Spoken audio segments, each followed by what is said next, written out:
Shalom Bapak Ibu Saudara yang terkasih dalam Tuhan Yesus Kristus. Siang ini kita akan mulai ibadah online. Mari kita angkat satu pujian, Mengejar Hadir.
kebaikan-Mu, mengejar hadir-Mu di dalam hidupku.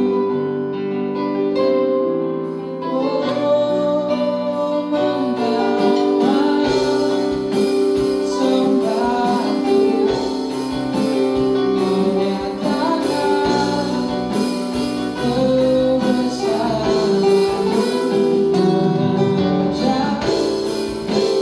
hadir-Mu di dalam hidupku, mengejar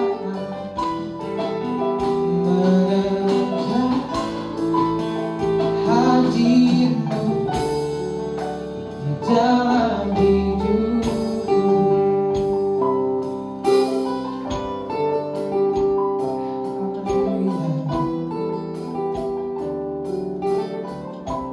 Mari kita bersatu dalam doa. Bapa dalam surga, Bapa dalam nama Tuhan Yesus Kristus, terima kasih telah mengumpulkan kami di rumah masing-masing untuk ibadah online pada pagi siang ini. Berkati ibadah ini dari awal, pertengahan sampai pada akhir Tuhan. Kiranya Engkau bisa beracara di dalam ibadah ini.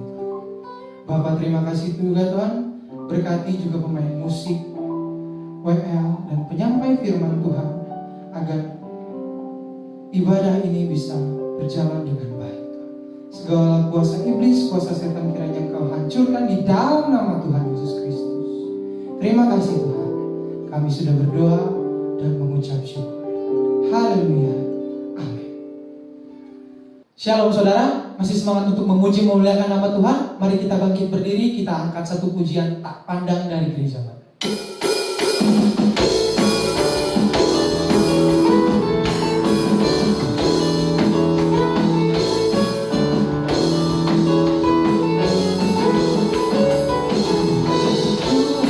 Tak pandang dari gereja mana,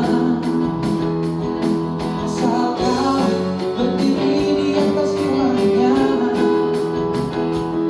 Bila seperti hatiku,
nama Tuhan. Amin. Mari kita angkat satu pujian, jangan lelah. Mari tetap bangkit berdiri saudara ya.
Kita mau siapkan hati pikiran kita untuk mendengarkan firman Tuhan. Mari kita angkat satu pujian, selalu bersama.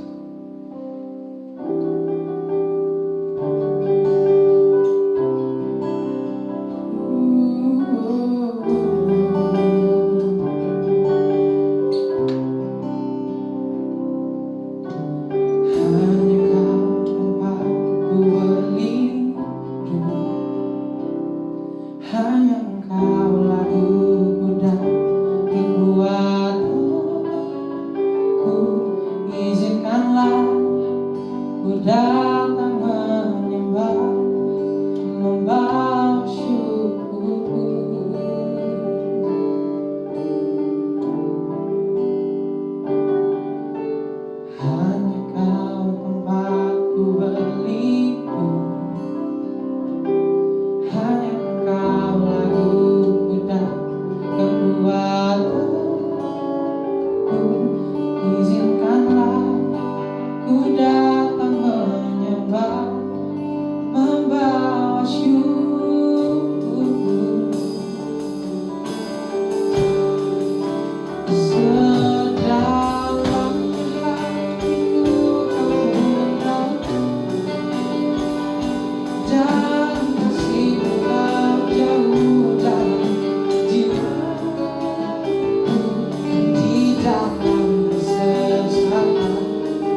bersamaku.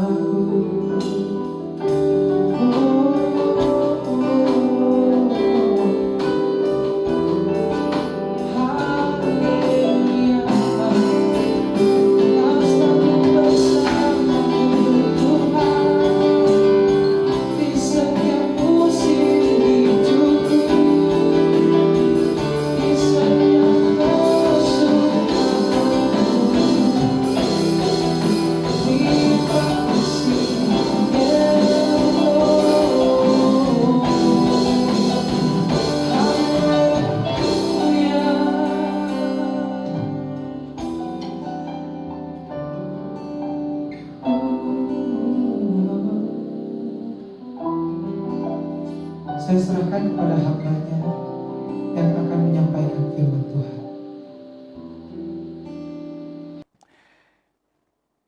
Shalom saudara, baik kita akan berdoa sebelum kita mendengarkan firman Tuhan pada pagi hari ini. Biarlah Roh Kudus yang bekerja, Roh Kudus yang memimpin kita di dalam kita mendengarkan firman Tuhan, dan biarlah firman Tuhan menjadi berkat buat kita semuanya. Mari kita berdoa. Kami bersyukur Bapa dalam surga, Bapa yang baik, Bapa yang penuh kasih, curahkan kuasa, urapan dan anugerah-Mu bagi kami, supaya kami dipimpin oleh Roh Kudus untuk bisa memahami firman Tuhan yang memberi kekuatan kepada kami hari ini. Terima kasih Bapa, jamah setiap umat-Mu. Hari ini mereka yang merindukan akan kuasa Allah itu tetap nyata dalam hidupnya. Kami akan merasakan kebenaran firman Tuhan yang membangkitkan roh kami, mengalahkan kekhawatiran untuk kami tetap boleh melihat kuasa Allah dinyatakan. Terima kasih Bapa. Dalam nama Tuhan Yesus kami siap mendengarkan firman Tuhan. Haleluya. Amin. Baik saudara, firman Tuhan pagi hari ini saya akan memberikan sebuah tema yang berkaitan dengan tema yang sangat memberkati saya, yang sudah disampaikan oleh hamba-hamba Tuhan, khususnya Bapak Gembala di tempat ini, yang begitu menguatkan kita bahwa di balik semangat ada kekuatan, ada kuasa Allah. Dan di balik semangat itulah kita melihat janji-janji daripada Tuhan itu digenapi dalam hidup kita. Kita membaca di dalam firman Tuhan yang saya beri judul pada pagi hari ini, berbicara tentang kekhawatiran menghilangkan kekuatan. Ya.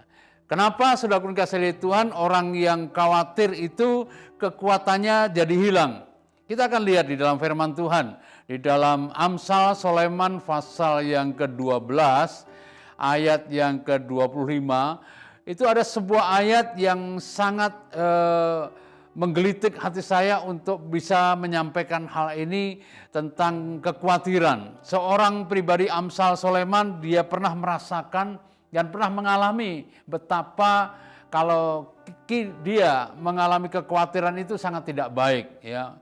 Ayatnya begini bunyinya, kekhawatiran dalam hati membungkukkan orang, tetapi perkataan yang baik menggembirakan dia. Ya. Orang yang khawatir itu akan menjadi bungkuk. Orang yang bungkuk itu pandangannya terbatas, tidak bisa leluasa memandang ke depan, ke kanan, ke kiri, yang dilihat hanya skala kecil di depannya, bahkan hanya ada yang di bawah. Dia sangat sulit untuk melihat ke atas. Terlebih di dalam Mazmur, Daud juga mengatakan di dalam Mazmur pasal yang ketiga, saudara yang kasih oleh Tuhan, ada satu ayat firman Tuhan yang memberkati saya. Ini adalah ungkapan seorang pemazmur. Daud mengatakan begini, dalam Mazmur pasal 13, ayat yang kedua, berapa lama lagi aku harus menaruh kekhawatiran dalam diriku, betapa dan bersedih hati sepanjang hari, berapa lama lagi musuhku meninggikan diri atasku. Ada suatu perasaan, kalau saya katakan dengan bahasa saya, ini sugesti. Orang yang khawatir selalu ada sugesti bahwa seolah-olah keadaan, situasi, masalah, pencobaan, bahkan dikatakan oleh pemazmur ini, musuhku meninggikan diri atasku. Ya. Jadi orang yang khawatir ini selalu menganggap bahwa masalah ini terlalu besar dan lebih tinggi daripada kita. Dan kita ini nggak ada kekuatan, nggak ada artinya apa-apa. Saudaraku yang dikasihi oleh Tuhan, kenapa pemazmur dan Amsal dalam masa-masa sukar ini begitu mengingatkan kita? Kenapa Amsal dan pemazmur menyinggung tentang kekhawatiran itu hal yang tidak baik? Kekhawatiran itu sesuatu yang merugikan. Kekhawatiran itu sesuatu yang menekan kita. Kekhawatiran itu sesuatu yang membuat kita tidak bebas beraktivitas. Ya, adanya rasa takut, adanya rasa gentar, adanya rasa bersalah dalam diri kita. Bahkan seolah-olah kemanapun kita melangkah, ada saja orang yang mengawasi kita. Ya, dalam masa-masa sekarang ini, masa sukar, masa sulit, masa yang menakutkan. Kita jujur, saudara kasih oleh Tuhan, ya, masa pandemik ini, corona ini, kita tidak tahu kapan akan selesai.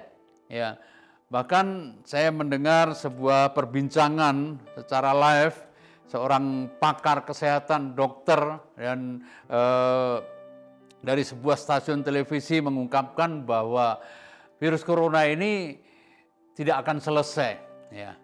Dan beberapa hari yang lalu saya juga berbicara dengan beberapa teman yang memang pernah mengalami diisolasi selama 14 hari di Wisma Atlet di Jakarta. Dan dia mengatakan, ya, anjuran pemerintah itu bagus, semuanya bagus. Ya, cuci tangan, jaga kebersihan, jaga jarak. Walaupun fakta di lapangan, di perjalanan, di hari-hari banyak orang yang tidak menuruti protokol kesehatan. Ya. Jadi teman-teman ini berbicara dengan saya bilang begini, kita nggak bisa mengandalkan hanya cuci tangan, hanya jaga jarak, hanya pakai masker. Ya. Karena aktivitas hari-hari, saudaraku dikasihi oleh Tuhan, yang dulunya kita rajin begitu pulang dari pasar, dari pepergian kita mandi bersih, sekarang udah mulai lupa lagi. Habis aktivitas di luar kita pulang, ya, cuci tangan sekedarnya seperti masa lalu. Ya. Dan saudaraku dikasihi oleh Tuhan, orang sudah mulai melupakan ini. Kenapa? Seperti pembicaraan seorang pakar kesehatan tadi di Singapura ini dan sebuah stasiun televisi bahwa mengatakan orang akan terbiasa. Apalagi setelah vaksin ini ditemukan. Orang akan terbiasa. Yang menjadi luar biasa ketika menghadapi segala sesuatunya ini kita menjadi khawatir. Ketika dalam menghadapi keadaan ini kita menjadi takut. Ketika kita masuk dalam situasi yang tidak baik ini, kita justru merasa tertekan. Ya. Banyak pakar kesehatan mengatakan, ya, di WA grup begitu banyak katakan, apa gunanya mengikuti ini dan lain sebagainya. Yang penting hati senang, pikiran bersih, pikiran positif, makan yang banyak. Nah, sudah pun kasih Tuhan, kadang-kadang kita melihat anjuran-anjuran seperti itu sempat tertawa juga. Ya. Tetapi faktanya memang kita harus jaga kondisi, jaga imun, kita olahraga secara pribadi. Dan yang paling pokok, sudah pun kasih Tuhan, andalkan Tuhan dalam segala hal. Jaga kebersihan, saya katakan sekali lagi, bukan berarti menolak protokol kesehatan anjuran pemerintah, tidak. Tetapi faktanya itu tidak menjamin 100%. Yang menyelamatkan kita, yang menjaga kita, melindungi kita, iman kita, kepercayaan kita kepada Tuhan. Ya. Kenapa? Sekali lagi saya katakan, pemazmur dan Amsal ini sangat menyinggung tentang kekhawatiran itu tidak baik. Mari kita akan lihat contoh beberapa tokoh iman di dalam Alkitab. Betapa dahsyatnya seorang Elia yang boleh mengalahkan, kalau saya baca di dalam 1 Raja-Raja pasal 16, 17, 18, saya ceritakan bahwa Elia ini melawan 850 nabi-nabi palsu, 400 nabi Baal, 450 nabi palsu. Ya. Hebat dia seorang sendiri, ya, seorang pribadi melawan. Ya. Kita melihat Elia ini tampil sendirian bagaikan superhero, jagoan yang tidak pernah kalah, jagoan yang dengan gayanya bahkan dia berani mengejek. Para nabi-nabi Baal itu disuruh berdoa lebih keras lagi, berteriak lagi, mungkin Baalmu atau Allahmu sedang tertidur atau sedang berjalan-jalan dan lain sebagainya dengan gayanya Elia. Sudah kasih dan Elia tampil, dia bisa memporak-porandakan nabi-nabi Baal dengan lantang dan dengan gayanya boleh dikatakan ini sambil bercanda nih Nabi Elia ini. Saudaraku kasih lihat kepada nabi-nabi palsu ini. Dan mereka tidak bisa membuktikan bahwa mereka dengan jumlah yang banyak itu bisa menang melawan Elia. Dan Elia seorang pribadi, hanya seorang diri. Dia hanya berkata, saudaraku kasih lihat Tuhan, apa yang perlu dilakukan untuk meraih kuasa Tuhan? Apa yang perlu dilakukan untuk dia tetap memiliki kuasa Tuhan? Yang pasti yang pertama dia perbaiki hati. Di dalam pasal 17 satu Raja-Raja, saudaraku kasih Tuhan, saya bacakan buat saudara pada pagi hari ini. Satu Raja-Raja pasal 17 ayat yang ke 24 ya. Bentar saudara. Pasal 36 pasal 16 ayat yang ke-36. Ada satu ayat yang mengatakan bahwa Nabi Elia ini setelah dia tampil, nabi-nabi Baal tidak bisa mengalahkan dan tidak bisa meraih kuasa Allah. Elia yang giliran tampil, sudah kasih lihat Tuhan. Maka di situ dia memperbaiki mezbah itu, ya. Mezbah yang dihancurkan oleh nabi-nabi Baal ketika mereka berlomba untuk menghadirkan kuasa Allah. Siapa Allah yang paling benar, siapa Allah yang paling kuasa, sudah kasih lihat Tuhan.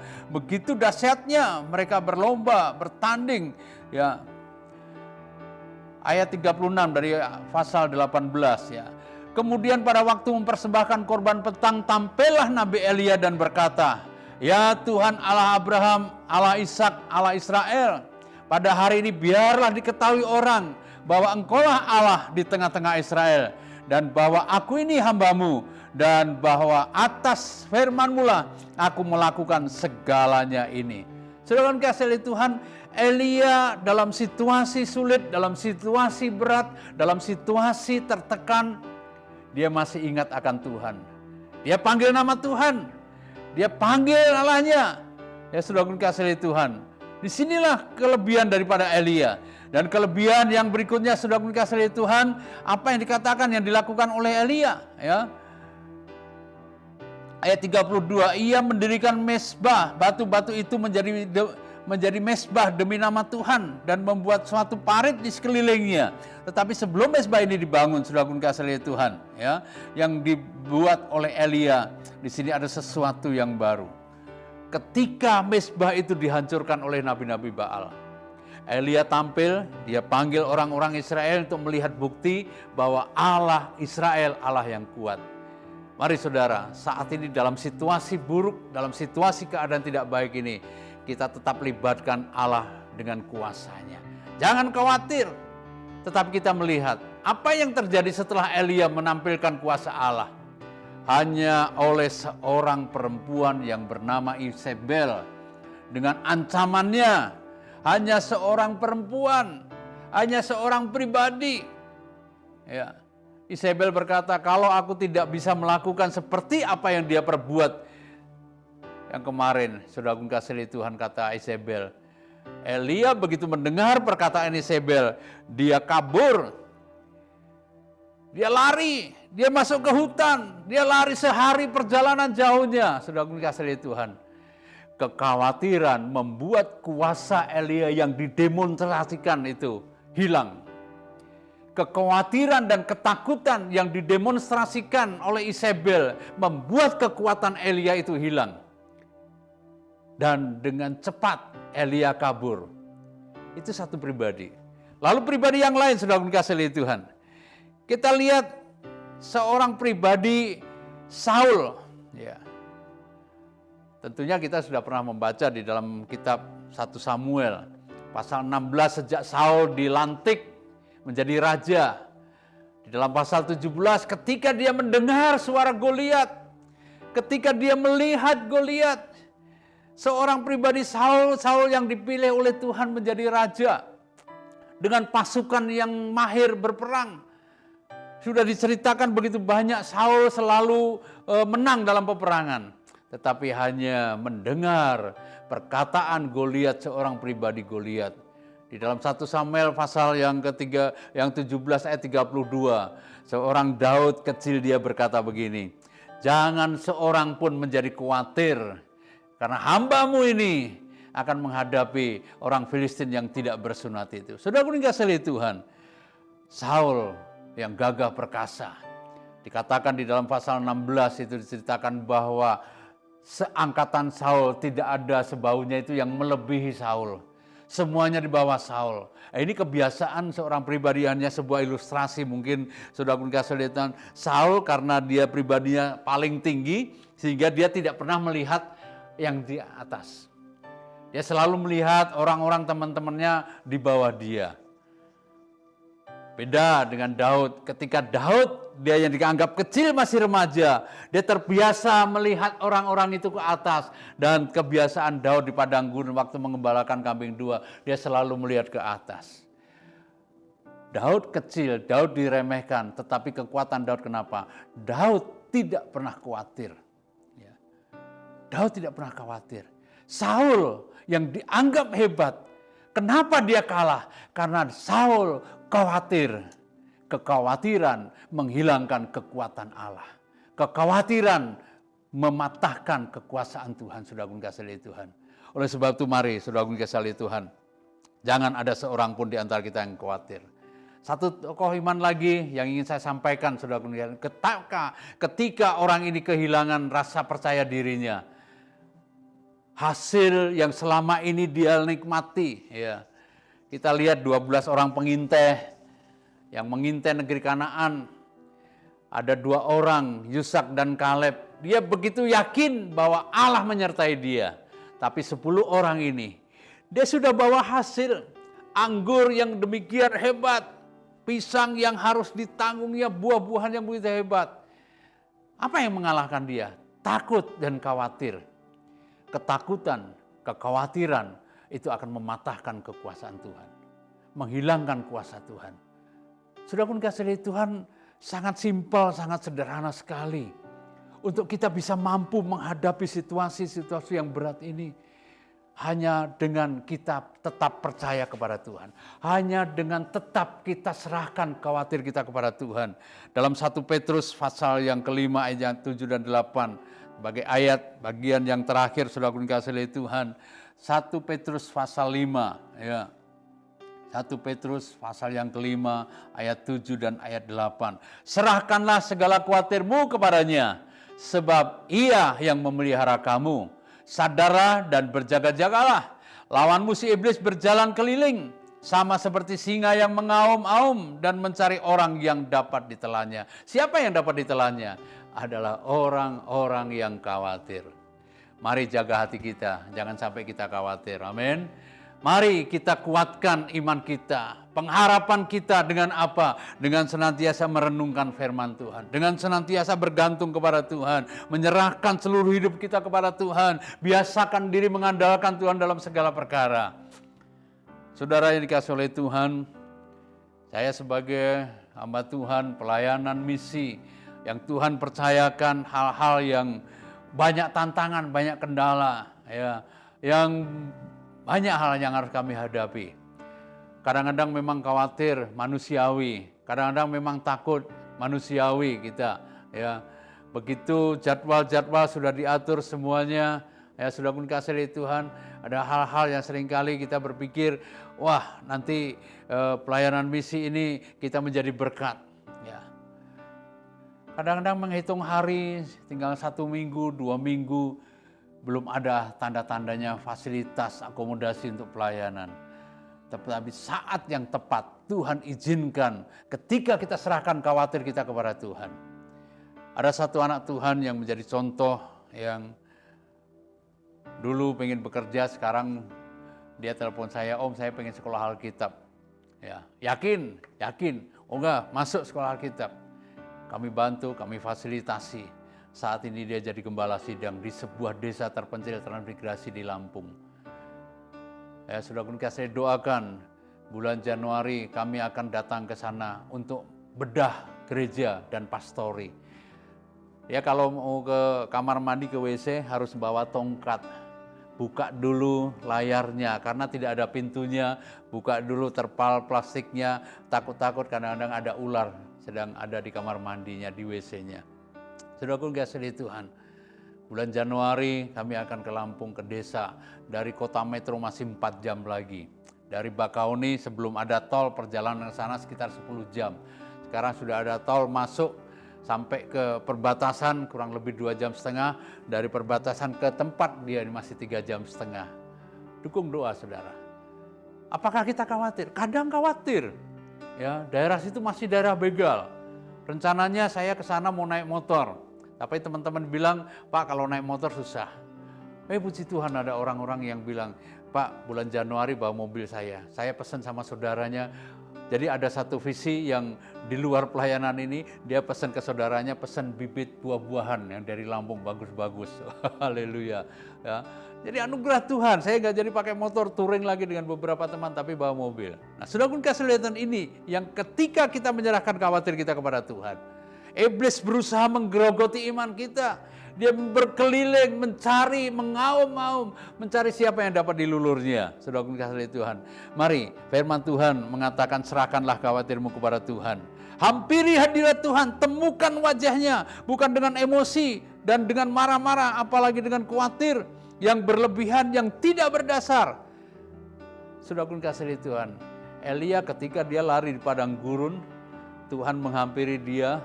Dia buktikan dengan angin badai, dengan gempa bumi dan lain sebagainya, nggak ada Tuhan di dalamnya. Tapi ketika angin sepoi-sepoi, artinya dalam doa penyembahan hampiri hadirat Tuhan, disitulah ada hadirat Tuhan, saudara. Mari kita sebagai orang-orang percaya. Saya tidak tahu persis betapa dan sebesar apa masalah yang sedang saudara hadapi. Tapi biarlah kita serahkan khawatir kita kepada Tuhan. Saya hamba Tuhan, daging ini masih terbatas, lemah. Kadang ada kekhawatiran. Tetapi kekhawatiran itu bisa teratasi ketika kita mengambil gitar bersama keluarga, bangun mezbah keluarga, cari wajah Tuhan, hampiri hadiratnya, serahkan khawatir kita kepada Tuhan. Saya ingat sebuah ilustrasi sederhana. Ketika saya membawa sebuah tas besar, saya suka hiking, mendaki gunung, saudara kasih Tuhan. Ketika dalam sebuah perjalanan di sebuah gunung, dekat Gunung Merapi di Jogja pada waktu itu. Ini sebuah ilustrasi. Mulai kelelahan. Lalu di desa itu ada seorang petani yang membawa kendaraan bak terbuka. Kami disuruh naik. Begitu kami naik, kami berdiri, tas ransel masih dipegang. Bapak petani yang punya mobil bilang, Pak duduk saja, taruh tas itu. Ya sekarang ilustrasi ini sudah kasih Tuhan saya rasakan. Banyak orang datang ke gereja, datang beribadah, bawa beban dipanggul. Ya. Tetapi ketika datang kepada Tuhan dipanggul, ada doa, ditaruh, pulang dibawa lagi. Tuhan mau taruh bebanmu di bawah kaki Yesus. Ayat yang terakhir sebagai penutup, saya baca sudah kasih Tuhan di dalam Mazmur pasal 122 ayat 1 dan 2. Mazmur pasal 121 ayat 1 dan 2. Demikian firman Tuhan sebagai ayat penutup, nanti kita akan berdoa. Tuhan penjaga Israel, nyanyian ziarah. Aku melayangkan mataku ke gunung-gunung, dari manakah akan datang pertolonganku? Pertolonganku ialah dari Tuhan yang menjadikan langit dan bumi. Ia takkan membiarkan kakimu goyah, penjagamu tidak akan terlelap. Saudara kasih Tuhan, mari serahkan khawatir kita kepada Tuhan. Aku melayangkan mataku ke gunung-gunung. Ada satu pertanyaan, dari mana akan datang pertolonganku? Daud dengan sebuah keyakinan, realita hidupnya diserahkan kepada Tuhan. Dia berkata, pertolonganku ialah dari Tuhan yang menjadikan langit dan bumi. Jadikan Tuhan sebagai penolongmu. Jadikan dia tempat engkau berteduh. Jadikan dia sebagai pelindungmu. Jadikan Tuhan sebagai pribadi yang sanggup mematahkan segala kekhawatiranmu. Dan engkau memiliki kuasa Tuhan. Mari kita berdoa. Tuhan Yesus, kami bersyukur buat siang pagi hari ini Tuhan. Oleh anugerah-Mu, oleh pertolongan-Mu, oleh kasih-Mu, kami boleh mendengarkan firman Tuhan. Dan Kau lihat umat-Mu hari ini Bapa dalam surga, yang mungkin secara pribadi lepas pribadi mengalami sebuah kekhawatiran, ketakutan, sebuah hal-hal yang menakutkan mereka, sehingga membuat kuasa Tuhan itu menjadi kecil. Mari Tuhan lawat Jamah umat-Mu, berkati mereka di dalam nama Yesus. Sembuhkan yang sakit, lepaskan yang takut, beri pengharapan bagi mereka yang putus asa. Angkat segala kekhawatiran Tuhan.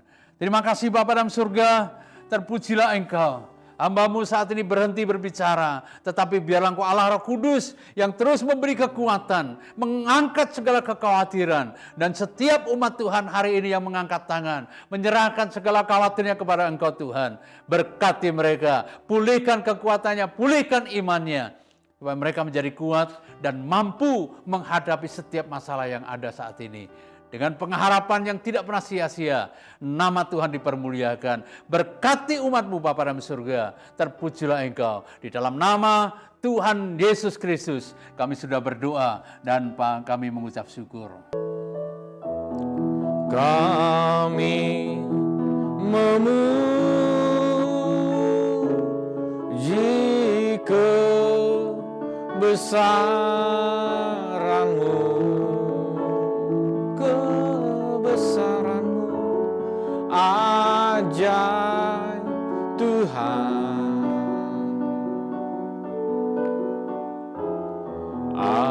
ajaib Tuhan. Kami memuji kebesaran-Mu,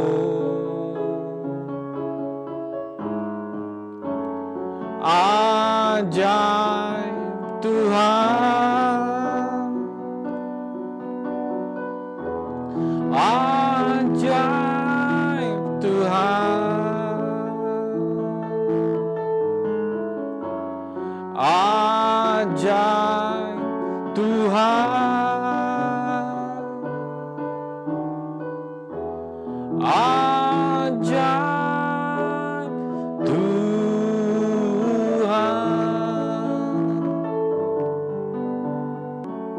Mari angkat tanganmu dan terimalah berkat yang daripada Tuhan.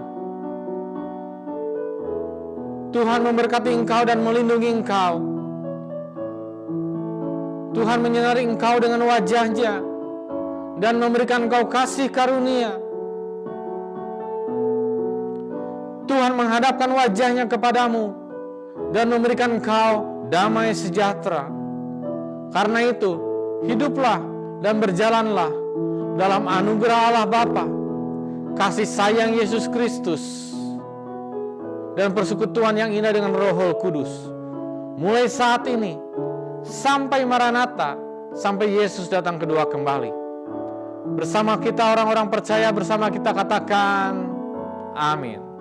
Puji Tuhan, selamat hari Minggu, Tuhan Yesus memberkati.